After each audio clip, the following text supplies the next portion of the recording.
Thank you very much, Ed. Just checking we're on. Great, thank you, Ed. So welcome to this session on embedding a low carbon mindset across your organisation. My name's Sam Kimmins. I'm the head of RE100 with the Climate Group. Now with 261 companies with combined electricity demand greater than Taiwan, RE100 really is growing from strength to strength. But I'd like to welcome two leaders in the sustainability space, representing companies who joined our initiative and set up their own initiatives and many other initiatives very early in their journey. When RE100 was just a small band of 12 possibly crazy companies setting incredibly ambitious goals to 100% renewable, and also their own internal very strong sustainability goals. So first I'd like to introduce Marc Engel, of the Chief Supply Chain Officer of Unilever, joining the company in 2016, but Chief Supply Chain Officers in 2016, but actually joining the company in 1990 and working with them over four continents. And secondly, Pia Heidenmark Cook, who is the Chief Sustainability Officer of IKEA Group, the furnishing retailer, famously owning more wind turbines than stores. So without much ado, seeing as Ed has already done the introductions, I'd like to move straight into the questions. We have a half-hour quick-fire session today with both of you, so I want the audience to get the most out of your answers as possible. So moving on from my introduction, both Unilever and IKEA are known for setting big, bold targets and have founded many collaborative initiatives. You have your own internal initiatives, opting for really, really strong targets. How has this strategy of reaching for the stars helped you to galvanise action across your organisations? Firstly, Pia. Well, thank you, Sam, and happy to be here. I think two reflections. One is, if you aim for the stars or you aim for the moon, hopefully you get quite close to it. And of course, we intend to reach all the way, but aim high. And then secondly, I think our learning from the last 10 years that we have been setting a bold sustainability strategy and targets is, if you set them bold and you go all in with 0 or 100%, it's a clear signal to the organization, or of course also outside, but internally, that this is something that everyone needs to do. So it's not one part of the business or one function or one person, it's something that we all need to do. And I think the key learning with sustainability, or becoming people and planet positive, as we call it, is that this is about transforming the company we have towards something else. So we are very much on a transformation to become a more affordable, more accessible. So a lot around city center stores, e-commerce, but also to become more sustainable. And that is looking at climate positive and circular by 2030. Great. And Marc, in the Unilever's Sustainable Living Plan, and signing up to RE100, EV100, etc., you have similarly ambitious goals. Have you seen that have a transformative effect in Unilever?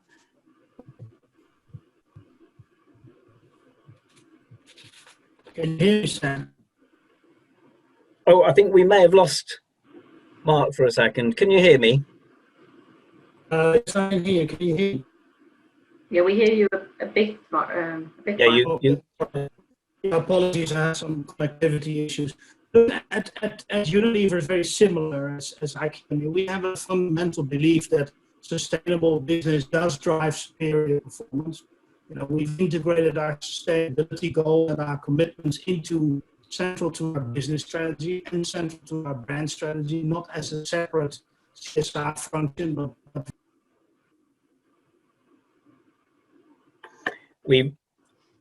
I'm afraid we've lost you, Marc. We did hear that philosophy of setting it as central to your business strategy, and in a way having it as part of the DNA of the company, has been really important.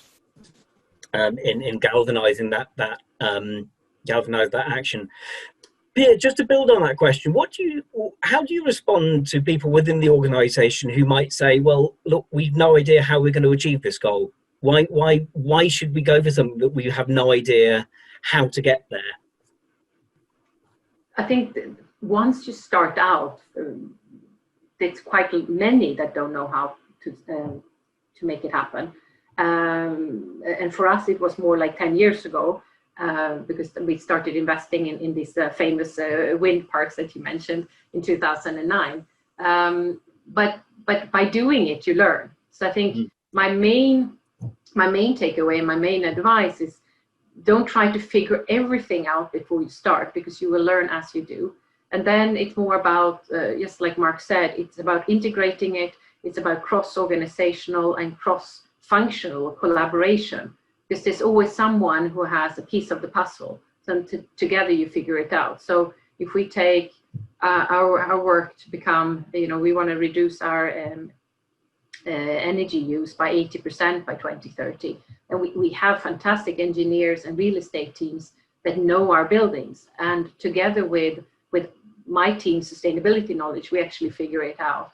Or if it's around circularity, which is a big part of becoming climate positive, together with the business teams that knows how we work with customers in terms of customer experience and interaction, we can find out and test new solutions on how to do it. So it's really about doing it together and being clear that we are in the how phase, how to make it happen, not why and what. Mm-hmm. Thank you, Pierre. I think we have Marc back. Yes. Welcome back. Sorry, apologies. That's all right. So, Marc, you were saying that embedding it within your embedding sustainability in your organisation is made easier by having those bold targets. Could you tell me a little bit more about that? I mean, what then happens is, we when you do that, we know that consumers, and particularly younger consumers, do care in their purchase decisions. They do care about sustainability. There's an increasing awareness of, that shoppers can make, let's say, an impact in their everyday shopping behavior. And what we're also seeing with our employees is that young people are simply not excited anymore by a lifetime of creating shareholder value. They want to be part of businesses that have this bigger purpose. So once you put out these big, hairy goals very publicly, you make it central to business strategy, because your consumers are there. You know that you're attracting the right employee that just simply wants to go and do it. And we give people a lot of opportunities to sort of live their purpose in that space. So it becomes a flywheel of you put out the target there, and then the whole system starts working towards it. And it's almost by magic that happens. So it's been working very well for us in the past 10 years. Fantastic. Thank you. Thank you. And talking of that, the consumer angle, do you see yourselves as responding to consumer pressure for more sustainable goods and services, or do you see yourselves as actually responsible for proactively changing consumer demand and behaviour? Has that shifted over time, that balance of responding versus proactively influencing? I think from our side, having been, just like Unilever, been on to this for quite many years. I mean, our first policy was in 1989, where there was a dark green consumer group who really wanted us to take action. But the many customers out there or co-workers were quite unaware. And that we do see a big shift. I mean, in the last year, and I would say 2019, definitely with the youth movement, but also now during COVID, with people being at home and really reflecting on health, what do I eat, how can I learn more about healthy eating, sustainable eating, air quality, plants. People are getting much more conscious and seeing the connection between you and our everyday actions and planetary footprint. So I would say that there's a much broader base of consumers that care today.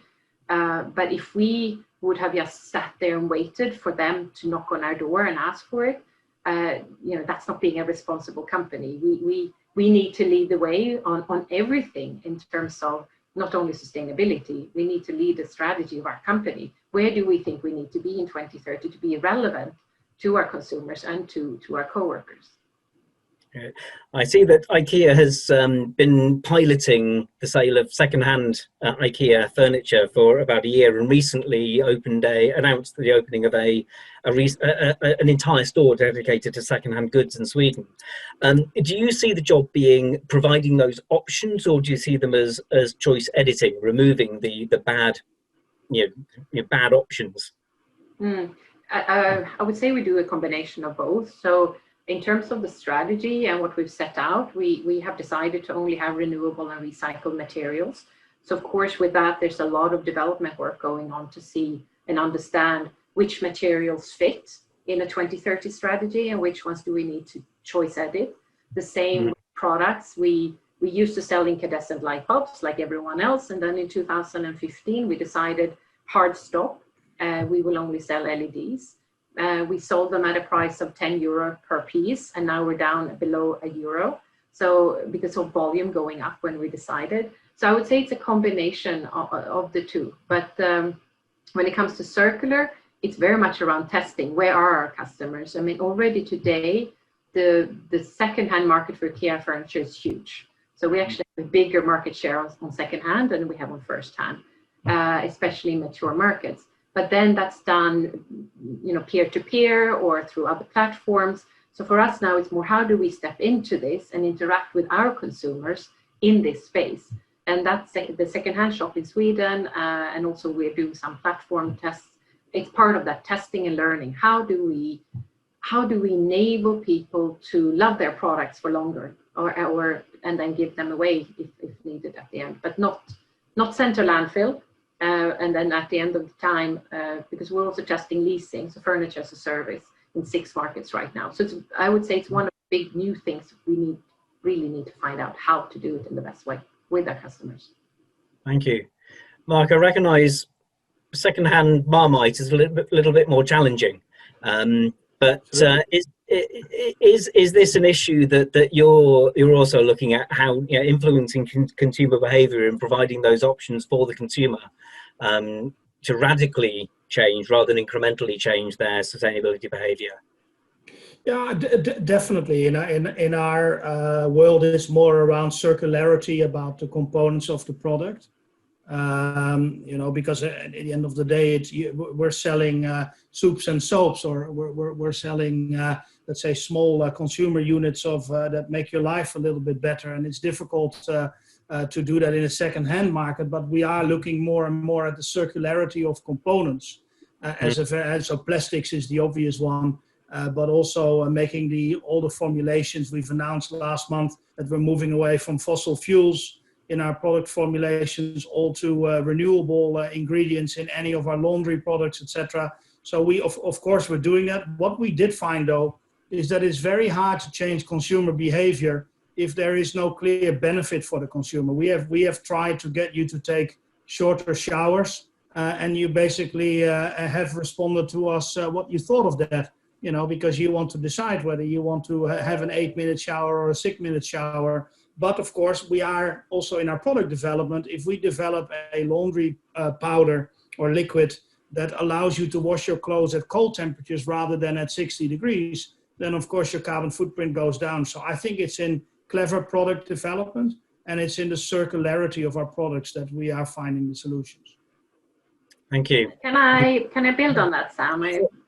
One reflection I just wanted to share, and I know I shared it last time when I was on, but we have launched a Better Living app, and there is something there in providing simple, clear examples of what you can do as a consumer in your everyday life. And then I fully agree with you, Marc. We can't tell if you take a shower for X amount of minutes or not. But by giving the clear examples that here's an option, and you know what, if you do it, you will actually reduce this much CO2, or you'll save this much money. So it's giving those practical, clear examples, and also creating a bit of a game or competition, that this is, I want to be in this movement. I want to be in this group of people who do this rather than the wasteful group. So I think we can have quite an impact also through marketing and making it aspirational and cool and fun to be the guys who actually take care of their stuff rather than wasting it. Great. Thank you. We have a lot of questions coming in from the audience, so I'm going to ask one more question, then move into those audience questions. Actually, one thing I'm going to do is there's a nice one here that segues nicely into that question. Ask about the use of data to measure sustainability performance, and how does that feature in your strategy for change? So, how important is data? I'm going to add to that. Are you able to measure the impact you're having on consumers as well as on your own, internal activities? So how much does data feature in your journeys? Should I go? Is it ladies first, or? Yeah, yes, and then we'll take it. Yeah, I would say it's enormously important for many reasons, but two I want to highlight. One is, first of all, the data transparency of where things come from, how it was produced, and the footprint is, it's a key part of the sustainability journey. And also working together with CDP and science-based targets, it is about science, and you need your data to be able to do it. So I would say that's a key part. The second one is data in terms of performance steering and business steering. So it's difficult to make the right decision if you don't know what the impacts are. So we are working a lot with the 4 Ps. We're trying to understand what does this mean in terms of financial resilience, making this decision, but what's also the carbon impacts of this decision, or the people. And then also when it comes to people, your last question there, Sam, it's more tricky to measure the impact we have on people in life at home. But it's possible. So I mean, for us, we take a scope 1, 2, and 3 end-to-end full. So we do have statistics as well and measure what's the impact of lighting products or appliances, the things we sell in life at home. So we take total. Thank you. Marc? Look, data is absolutely key. So if I just look at our supply chain, the first mile of our agricultural and raw material chain, the first mile is where all the deforestation happens, where most people are in poverty, where living wages are not paid, where human rights violations take place. And there's a lot of digital technology now that unlocks having visibility of your first mile of your supply chain. And I think for a consumer company that usually sits at the end of that supply chain, the whole sort of digital transformation and data is unbelievably important. We also do an enormous amount, as you can imagine, as a branded consumer goods company, on social listening.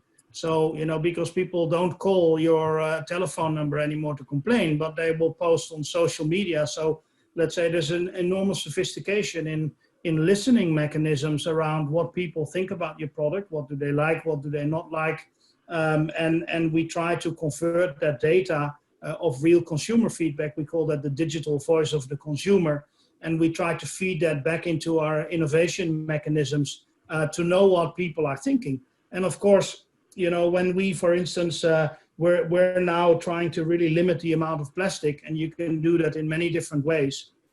If we launch eco refills, for instance, in Cif, where you have a very small bottle and you dilute it with water at home, so you don't have all the big plastic bottles anymore. We get feedback through consumers, and that data and is almost like an NPS score on how well your innovations work for these consumers is just incredibly important for a consumer goods company. So I would say data is very, very much at the center. Then, of course, there's also, if you want to make claims about what you've achieved, then you also need data to substantiate that. So whether that's in your own operations, on CO2, or the regeneration of nature, or the amount of water that you use, or whether your people are getting living wages, etc. Everything is supported by data. So it's very much at the heart of this journey, I believe.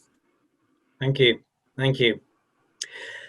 There are quite a few questions coming up on supply chains. So, and that links very nicely with an announcement that both IKEA and Unilever made very recently, last week's Climate Week with the 1.5 degrees C supply chain leaders initiative.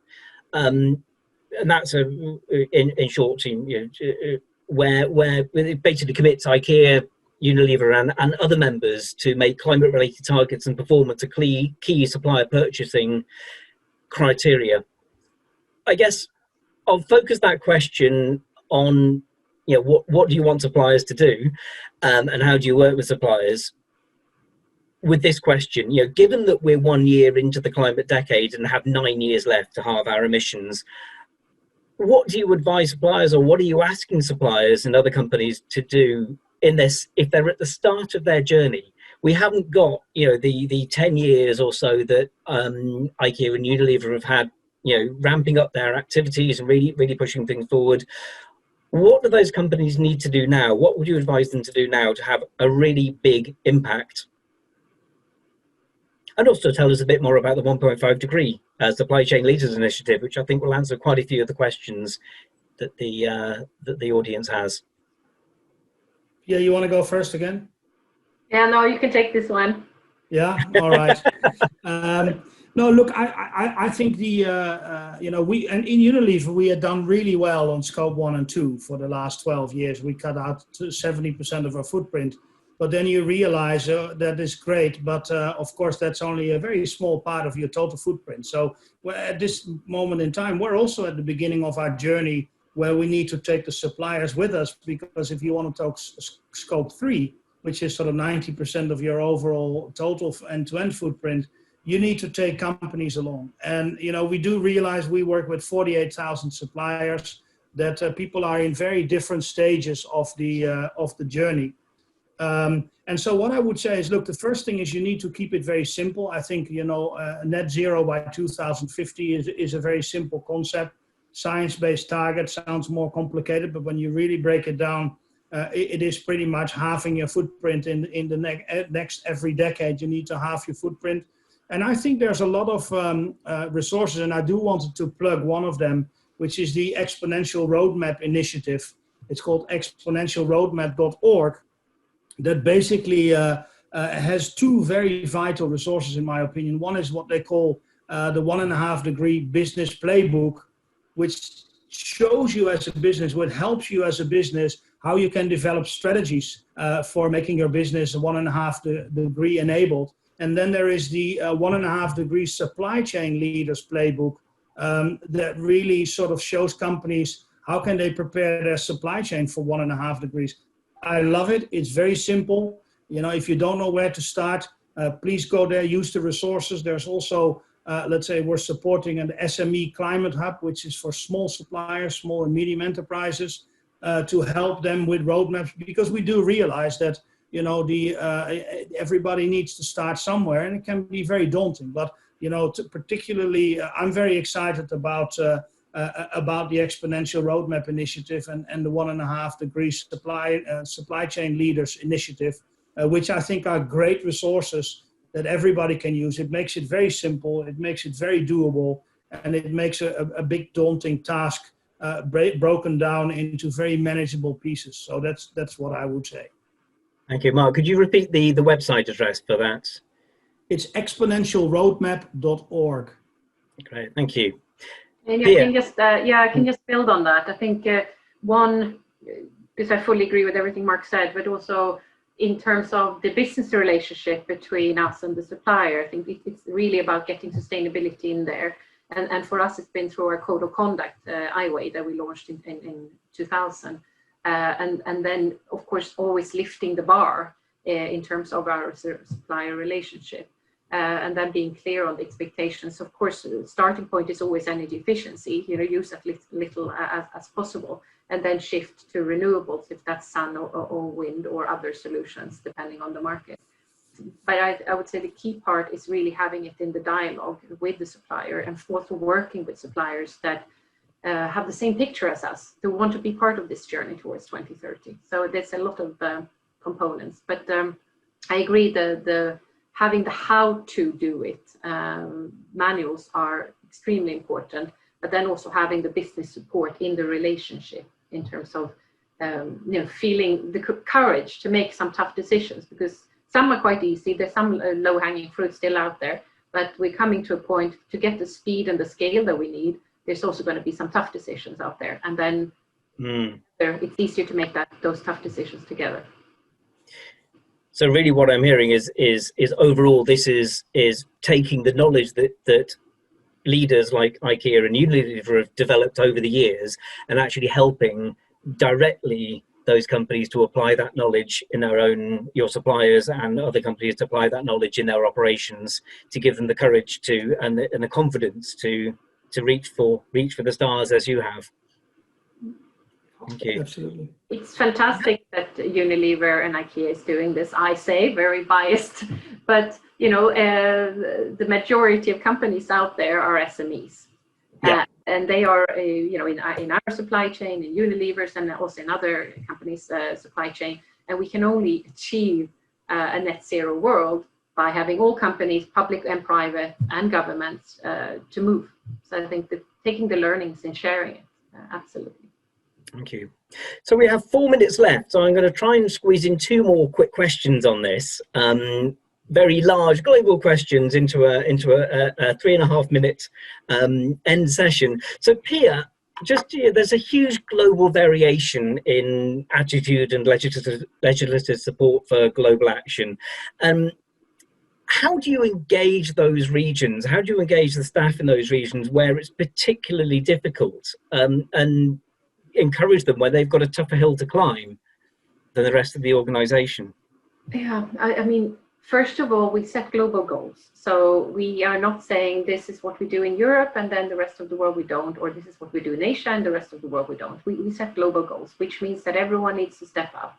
And then in some markets, it's quite easy. And in some markets, it's quite difficult, I would say.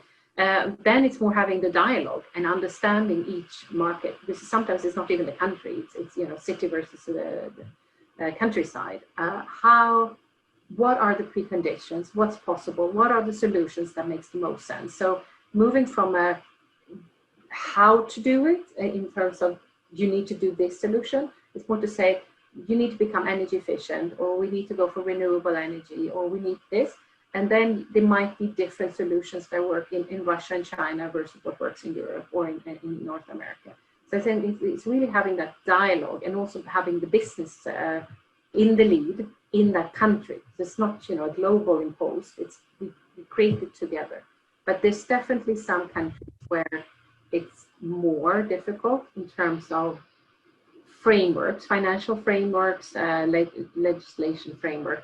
But I would say in terms of people, there are enormous energy and appetite among all our countries where we operate to make a difference and create a better everyday life for the many people. So connecting with that vision, values, and culture always works. Thank you. I'm going to go to the last question now. I can see our 1 minute is about to be announced. So just to both of you, as I mentioned before, we're in the climate decade when we have 9 years left to halve our carbon emissions in order to achieve our climate goals and avoid runaway climate change. It's very easy to say that, but it's a huge risk and a huge opportunity. What do you see as what would you say is the thing that companies should be focusing on? There's numerous initiatives, as renewable electricity, electric vehicles, zero carbon, etc. What's the next big thing that companies should be focusing their attention on in the next, right now? What's the big thing people should be focusing on? I'll give Pia the last word. I'll go very quick. I think there are 3 things. First is when we talk about net zero, how big is the net going to be? How much are we going to really reduce our emissions, and how much are we going to offset, and how are we doing that is one thing. The second bit is make sure that it's an integrated approach, because carbon and the regeneration of nature and the social are all different sides of the same coin, and they're all interrelated. So don't focus too much on one journey and forget about the other 2, because it's an integrated journey that you need to make. People are burning down forests, and they can replant them if they want to. And at the end of the day, a lot of carbon can be sequestered in nature if we do the right thing. So make sure it's integrated and make sure the net is not too large. Thank you very much. And last word to Pia. Fully agree with Marc on all the three. I would add, we understand your business, understand where your biggest impact is, start there, take the low-hanging fruits quickly, but don't shy away from the big things that really will transform your business. And this is not about offsetting, this is fundamentally about transforming your business and make it future fit. Pia, Marc, thank you very much for your time and insight today. It's been a really enlightening session. Thank you very much. And to everybody, I hope you enjoy the rest of today's events. Thank you. Thank you. Thank you, Sam. Thank you, Pia. Thank you, Marc. I'm afraid that's all we've got time for today. Thank you for joining us and sharing all the important work that you're doing at the moment. So yeah, we go on. Next up, we have a 15-minute presentation from Scott Foster, who's the Director of Sustainable Energy at the UNECE. He's talking to the importance of business needing to understand how to govern greenhouse gas mitigation and the need to ring-fence funding for decarbonisation. After the presentation, Scott will be joining us for a live 15-minute Q&A. So do get your questions in while he is presenting. But first, here's the presentation.